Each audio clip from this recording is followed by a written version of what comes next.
Hello students, today we are going to discuss light, reflection and refraction. Now, starting में सबसे पहले हमें ये पता होना चाहिए कि what is the reflection in light and what is the refraction in light. तो स्टार्टिंग में जहाँ हमारा टॉपिक है वो है सबसे पहले रिफ्लेक्शन.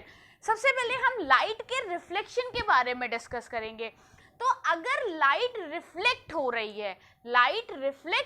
है, इसका सिंपल सा मतलब है कि अगर लाइट अगर आपकी एक लाइट है और वो किसी भी एक सरफेस पे स्ट्राइक कर रही है, तो रिफ्लेक्ट होने का मतलब वो इस सरफेस को पास नहीं कर रही है, यहां से ही मुड़ के वापस चली जा रही है. तो this phenomena is known as the reflection. Reflection में लाइट किसी सरफेस पे स्ट्राइक कर रही है और वहां से पास नहीं होगी, वहां से स्ट्राइक करने के बाद वो वापस से मुड़ के चली जा रही है. ये प्रोसेस कहला रहा है reflection. And what is refraction? Refraction में अगर लाइट कभी भी किसी भी एक सरफेस पे आती है तो वापस वहां से होके नहीं जाती है, वो उस सरफेस में अंदर की तरफ इनबिल्ट हो जाती है, अंदर की तरफ घुस जाती है. अब अगर वो इस सरफेस से इस सरफेस में आ रही है तो हो सकता है वो अपना पाथ बदले, कभी झुके कभी दूर हो.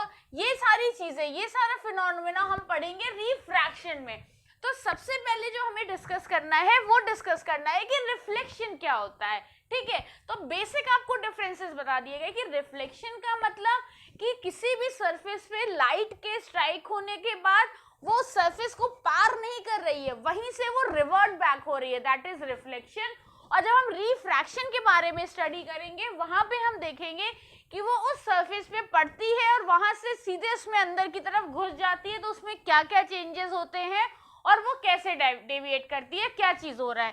तो ये चीज हमें अभी बाद में पढ़नी है. पहले हमारा जो स्टार्टिंग में पहला टॉपिक है, आपके बुक्स में भी दिया हुआ है, that is the reflection of light. Now अगर आप रिफ्लेक्शन ऑफ लाइट के बारे में पढ़ रहे हैं, अगर हम सबसे पहले कह रहे हैं कि रिफ्लेक्शन ऑफ लाइट क्या है, तो रिफ्लेक्शन ऑफ लाइट के लिए सबसे स्टार्टिंग में सबसे इनिशियल चीज क्या है कि कोई भी रे किसी भी सरफेस पे आ रही है. इसका सिंपल मतलब हुआ कि अगर ये मेरा एक सरफेस है, ये मान लिया कि मेरा एक मिरर है, ठीक, पीछे से पॉलिश्ड है, कोई भी मेरी रे जो है ये इस सरफेस पे आई, तो जो रे आ रही है सरफेस पे आ रही है, that ray is known as the incident ray. That ray is incident ray. और इंसिडेंट रे आपके सरफेस पे पड़ने के बाद वहां से क्या हो रही है, रिफ्लेक्ट हो रही है. और वही रे जब रिफ्लेक्ट हो रही है तो that ray is known as the reflected ray. ठीक, तो यहां पर आप दो चीजें देख रहे हैं, एक इंसिडेंट रे है, सरफेस पे आपके किसी भी स्ट्राइक की और वहां से रिफ्लेक्ट हो गई, और जब वो रिफ्लेक्ट होके आ रही है that ray is known as the reflected ray. Third चीज, एक इंपॉर्टेंट चीज होती है, एक वर्ड आपको यहाँ पे हर जगह आपको आगे भी पता चलेगा कि कुछ नॉर्मल होता है. जब हम लाइट की स्टडी करते हैं तो हम कहते हैं कि एक नॉर्मल बनाया गया है. अब ये नॉर्मल बेसिकली क्या होता है? नॉर्मल क्या होता है? किसी भी प्लेन पे जो एक परपेंडिकुलर ड्रॉ किया जाता है, that perpendicular is known as a normal. अगर ये परपेंडिकुलर ऐसे है तो आप कहोगे ये नॉर्मल है, या अगर परपेंडिकुलर इस तरह से है तो भी हम कहेंगे कि ये नॉर्मल है. तो यहाँ पर भी हम एक परपेंडिकुलर, यहाँ पर भी हम एक नॉर्मल ड्रॉ करते हैं, ये आपका हो गया नॉर्मल. ठीक, यहाँ पर भी ये हमारा एक नॉर्मल हो गया.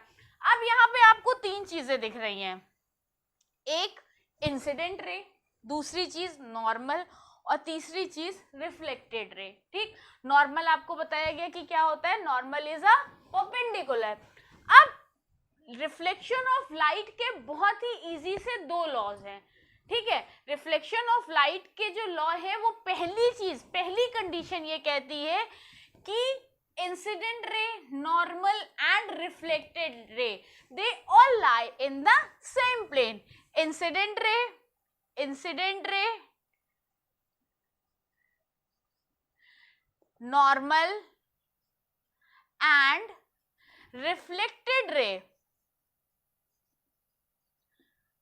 they all lie in the same plane, in the same plane. They all lie in the same plane का कॉन्सेप्ट क्या हुआ कि ये एक ही प्लेन में, अगर आप ये नीचे वाला प्लेन देख रहे हैं तो इंसिडेंट रे, नॉर्मल और रिफ्लेक्टेड रे तीनों इस प्लेन में होने चाहिए। अगर मैं इसको ऊपर की तरफ ड्रॉ करूं तो इंसिडेंट रे, नॉर्मल और रिफ्लेक्टेड रे ये इस वाले प्लेन में होने चाहिए। तो पहली कंडीशन ये कहती है कि तीनों आपकी चीजें क्या होनी चाहिए, एक ही प्लेन में लाई करनी चाहिए।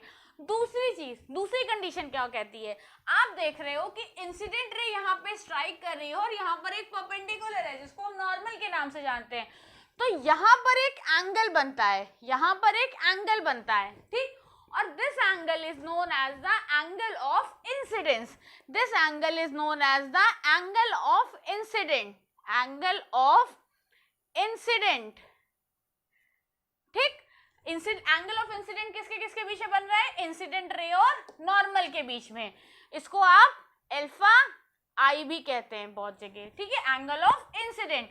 नेक्स्ट, रिफ्लेक्टेड रे और नॉर्मल के बीच में भी एक एंगल बन रहा है, रिफ्लेक्टेड रे और नॉर्मल के बीच में भी एक एंगल बन रहा है, ये एंगल, ये आपका होगा angle of reflection, angle of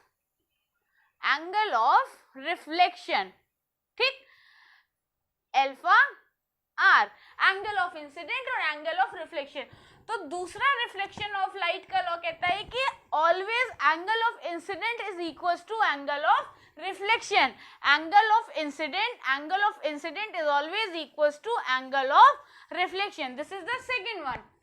तो दो चीजें हो गई, पहली चीज रिफ्लेक्शन ऑफ लाइट में आपको हमेशा ये बात याद रखनी है कि incident ray, normal and reflected ray they all lie in the same plane, और दूसरी चीज आपको याद रखनी है कि angle of incidence is always equal to angle of reflection, ठीक। तो ये चीज आपकी हो गई रिफ्लेक्शन ऑफ लाइट। ये दोनों लॉज अक्सर, ये दोनों चीजें पूछी जाती हैं कि क्या कंडीशंस है आप जब रिफ्लेक्शन ऑफ लाइट को एक्सप्लेन कर रहे हैं, तो ये चीज बताई गई। अब आपके कोर्स में जो नेक्स्ट टॉपिक है इस चैप्टर के रिगार्डिंग वो है स्फेरिकल मिरर।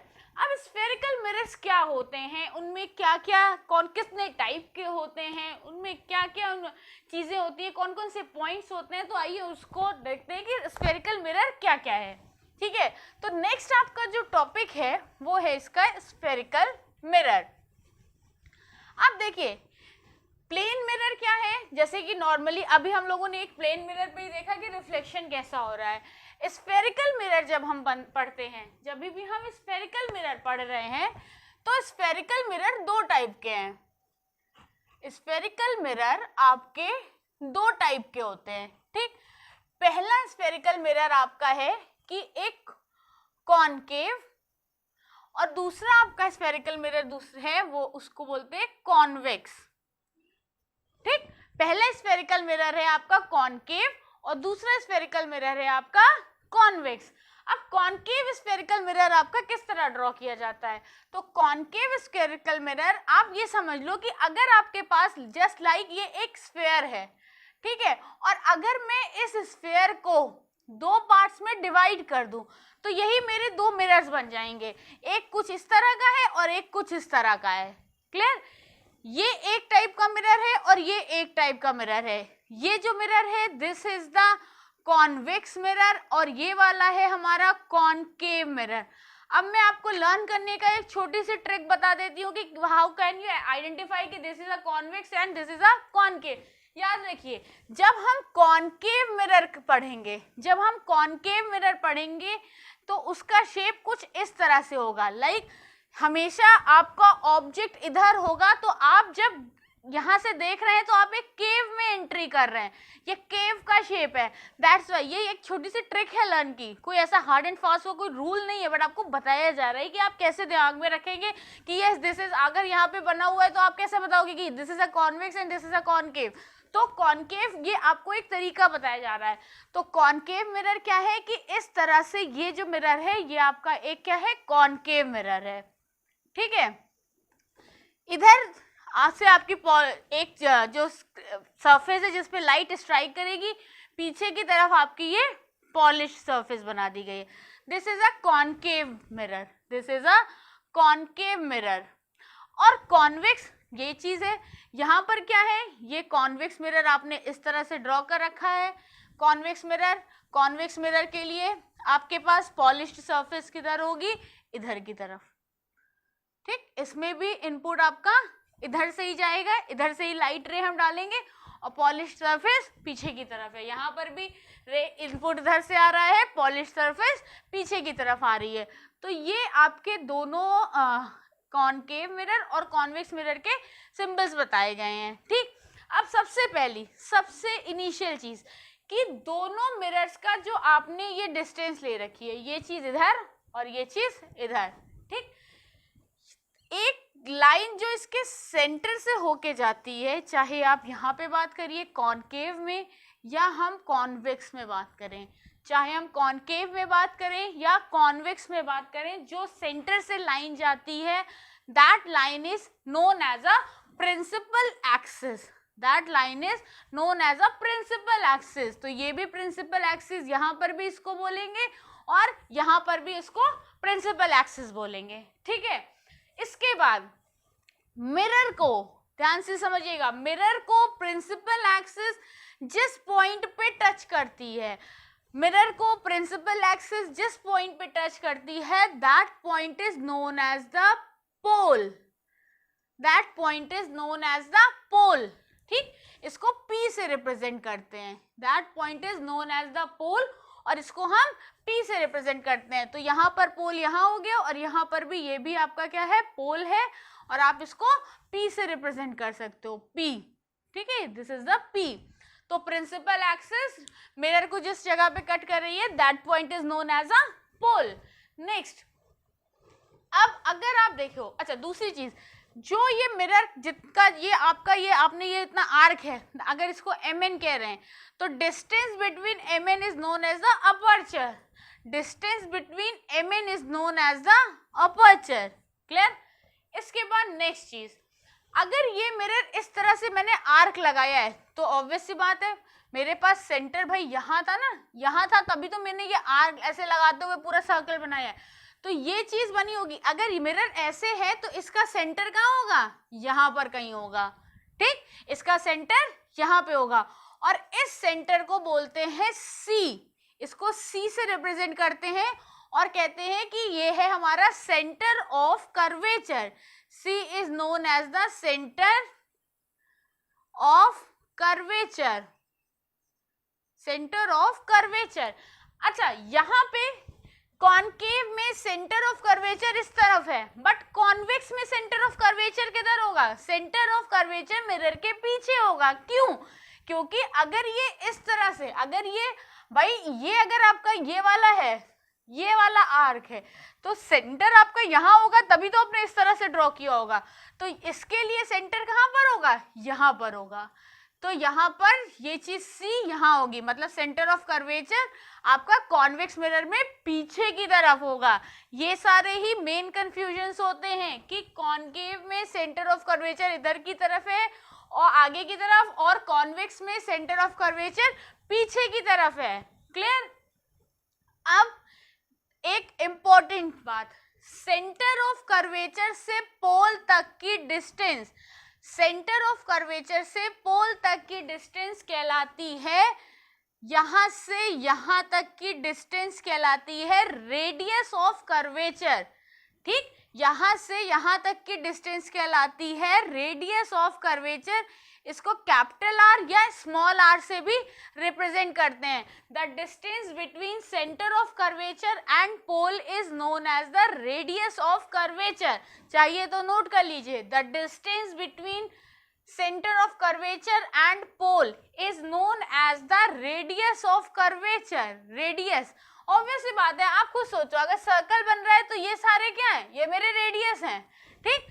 तो ये चीज अगर ऐसे गई है तो ये क्या हो गया, रेडियस हो गया, तो ये क्या हो गया, रेडियस ऑफ कर्वेचर, ठीक, फाइन।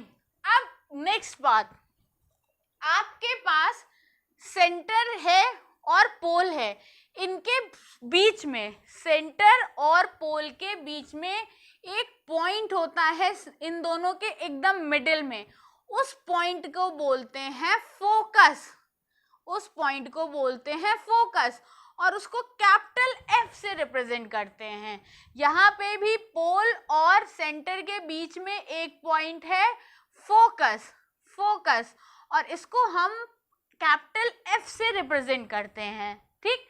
अच्छा, अब अगर ये फोकस की डिस्टेंस कितनी होगी पोल से, इस पोल से फोकस की डिस्टेंस जितनी है उतनी ही फोकस से सेंटर ऑफ कर्वेचर की है। यहाँ पे सेंटर ऑफ कर्वेचर से फोकस की डिस्टेंस जितनी है उतनी ही फोकस से पोल की है। मतलब जो रेडियस था उसी के हाफ पे हमने एक पॉइंट लिया है, उसको हमने फोकस बोला है, ठीक है। अब दूसरी इंपॉर्टेंट बात कि फोकस से पोल की डिस्टेंस, फोकस से पोल की डिस्टेंस को बोलते हैं focal length. The distance between focus and pole is known as the focal length, और इसको रिप्रेजेंट करते हैं, इस फोकल लेंथ, फोकल लेंथ, इस फोकल लेंथ को स्मॉल f से रिप्रेजेंट करते हैं। देखिए फोकस को कैपिटल F से रिप्रेजेंट करते हैं और फोकल लेंथ को स्मॉल f से रिप्रेजेंट करते हैं। तो ये फोकल लेंथ रिप्रेजेंट हुई आपकी स्मॉल f से। यहाँ पर भी फोकस से पोल की डिस्टेंस को बोलते हैं फोकल लेंथ और it is represented by small f, ठीक। तो ये सारी चीजें हो गई। अब यहाँ से आपको एक रिलेशन मिला जो आगे हमें न्यूमेरिकल्स में भी यूज होगा। अगर आप ध्यान से देखिए, चाहे यहाँ पर या इधर, तो ये f है और ये r है। What is the relation between the focal length and radius of curvature, पूछा जाएगा। What is the relationship between focal length and radius of curvature? तो रेडियस ऑफ कर्वेचर, या आप कह सकते हो 2 टाइम्स फोकल लेंथ हमारी रेडियस ऑफ कर्वेचर के इक्वल होती है। 2 टाइम्स फोकल लेंथ हमारी रेडियस ऑफ कर्वेचर के इक्वल होती है, या रेडियस ऑफ कर्वेचर अपॉन 2 ही क्या होता है, फोकल लेंथ होता है। या तो आप इसको इस तरह से रिप्रेजेंट कर सकते हो, ठीक है, क्योंकि भाई ये f है, ये भी f है और ये r है, तो पूरा r क्या है, 2 टाइम्स f के बराबर है। ये आपका कॉनकेव में भी है और ये चीज आपकी कॉन्वेक्स में भी है। क्लियर है? चाहिए तो आप ये नोट कर लीजिए।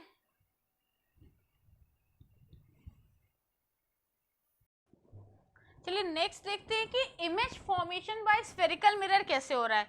अब इमेजेस कैसे फॉर्म की जाती हैं? तो इमेजेस फॉर्मेशन के लिए सबसे पहले हमें कुछ सेट ऑफ रूल्स पता होने चाहिए।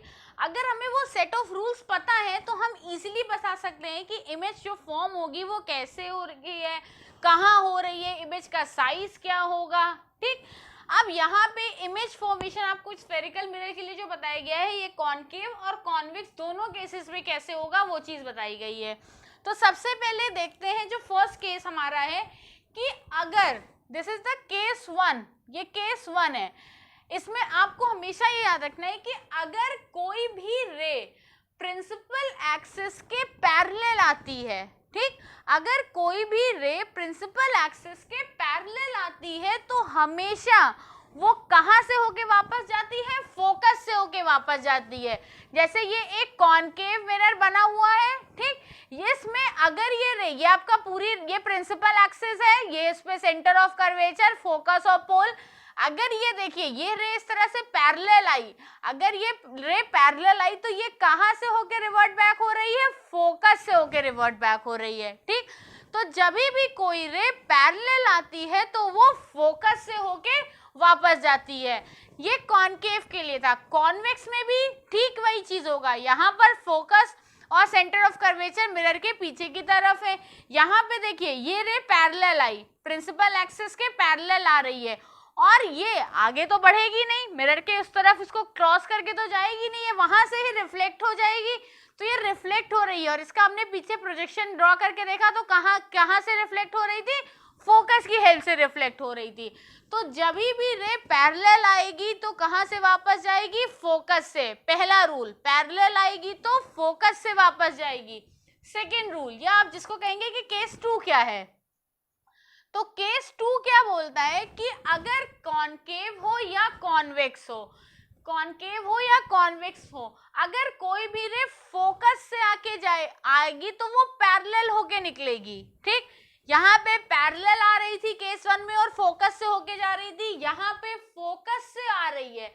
ये देखिए ये रे इस तरह से आई और फोकस से होते हुए आपके मिरर पे स्ट्राइक कर रही है, तो ये यहाँ मिरर पे स्ट्राइक करने के बाद ये क्या हो जाएगी, तुरंत पैरेलल हो जाएगी। तो फोकस से आई और पैरेलल निकली। यहाँ पे देखिए क्या हो रहा है, फोकस पे आ रही है, देखिए इसका प्रोजेक्शन पीछे फोकस पे दिखाया जा रहा है, तो आ रही है और पैरेलल वापस जा रही है। तो ये केस आपके 2 है। थर्ड केस आपका क्या कहता है, केस 3, पहले केस में पैरेलल आई फोकस से गई, केस 2 में फोकस से आई और पैरेलल गई। केस 3 क्या कहता है, केस 3 कहता है कि अगर कोई भी रे आपकी सेंटर ऑफ कर्वेचर पे आ रही है, अगर कोई भी रे आपकी सेंटर ऑफ कर्वेचर पे आ रही है, तो वो सेंटर ऑफ कर्वेचर पे पड़ने के बाद सेंटर ऑफ कर्वेचर से ही वापस जाएगी। ठीक, सेंटर ऑफ कर्वेचर को क्रॉस करते हुए अगर कोई रे आपके मिरर पे पड़ रही है तो वो रे वापस आपकी सेंटर ऑफ कर्वेचर से ही वापस जाएगी। ये कॉनकेव के केस में, कॉन्वेक्स के केस में भी ठीक यही चीज है। अगर कोई भी रे सेंटर ऑफ कर्वेचर की तरफ आ रही है, पीछे इसका प्रोजेक्शन बना के देखा, तो ये वापस कहां से जा रही है, सेंटर ऑफ कर्वेचर से। तो थर्ड केस ये कहता है कि कभी भी रे अगर मिरर पे कॉनकेव या कॉन्वेक्स में सेंटर ऑफ कर्वेचर से होते हुए आ रही है, तो वो सेंटर ऑफ कर्वेचर से ही रिवर्ट बैक होगी। नाउ केस 4 क्या कह रहा है कि अगर आपकी इंसिडेंट रे सीधे आके पोल पे स्ट्राइक कर रही है, अगर आपकी इंसिडेंट रे आके सीधे पोल पे स्ट्राइक कर रही है, तो पोल पे स्ट्राइक करने के बाद ये प्रिंसिपल एक्सिस से जितना एंगल बनाएगी, ये प्रिंसिपल एक्सिस के साथ जितना एंगल बनाएगी, मान लीजिए एंगल आई बना रही है, तो ठीक उसी के नीचे वो प्रिंसिपल एक्सिस से होते हुए इसको ये पलट के यहाँ से निकल जाएगी। इसका मतलब यहाँ पे एंगल आई और एंगल आर की वैल्यू इक्वल होगी, जैसा अभी हम लोगों ने रिफ्लेक्शन ऑफ लाइट में देखा था। यहाँ पे ये जो आपका प्रिंसिपल एक्सिस है ये एज अ नॉर्मल वर्क कर रहा है, यहाँ पे हमारा principal axis as a normal work कर रहा है। तो यहाँ पर आपने देखा कि अगर ये रे इंसिडेंट हुई है तो ये यहाँ से ही होते हुए वापस निकल के चली जाएगी। ठीक है, तो यहाँ पे एंगल आई और एंगल आर इक्वल होंगे, मतलब अगर प्रिंसिपल एक्सिस के ऊपर की तरफ से रे ऐसे आकर स्ट्राइक कर रही है, तो जिस एंगल पे स्ट्राइक कर रही है प्रिंसिपल एक्सिस के नीचे उसी एंगल को लेते हुए वो वापस चली जाएगी। जैसा कि कॉनकेव में हो रहा है, यही चीज ठीक आपकी कॉन्वेक्स में भी हो रही है। कॉन्वेक्स में भी क्या हो रहा है, प्रिंसिपल एक्सिस पे अगर ये रे स्ट्राइक कर रही है, अगर ये इंसिडेंट एंगल है, तो इस पे पड़ने के बाद वो ठीक इसी तरह इसी पोल से, ठीक इसी वाले पोल से वो वापस से रिफ्लेक्ट हो जाएगी।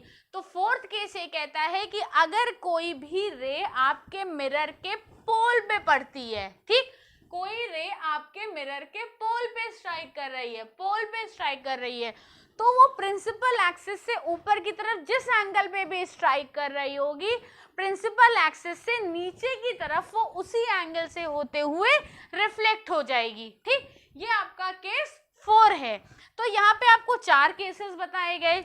अगर आपको ये चारों केसेस क्लियर हो गए, समझ में आ गए, तो जब अभी आप आगे देखेंगे कि रे डायग्राम कैसे बनाया जाता है, जब डिफरेंट पोजीशंस पे ऑब्जेक्ट रखे होते हैं, तो ये सब कुछ आपके लिए बहुत क्लियर रहेगा, आपको कोई कंफ्यूजन नहीं होगा। आप इजीली, अगर क्वेश्चन आता है कि इस जगह पे ऑब्जेक्ट रखा है तो इसकी इमेज कैसे होगी, आप तुरंत उसको बना सकते हैं। ठीक है, तो यहाँ पे जो 4 केसेस बनाए गए थे, पहला केस पैरेलल आई तो फोकस से होके निकली, दूसरा केस फोकस पे आई तो पैरेलल निकली, तीसरा केस सेंटर ऑफ कर्वेचर से आई तो सेंटर ऑफ कर्वेचर से ही वापस चली गई, और चौथा केस कभी भी जब पोल पे स्ट्राइक करेगी रे आके, तो उसने प्रिंसिपल एक्सिस के साथ जितना एंगल बनाया था ठीक उतना ही एंगल वो रिफ्लेक्शन एंगल को उसके नीचे बनाते हुए वहां से वापस निकल जाएगी। ठीक है, तो this is all about the reflection of light.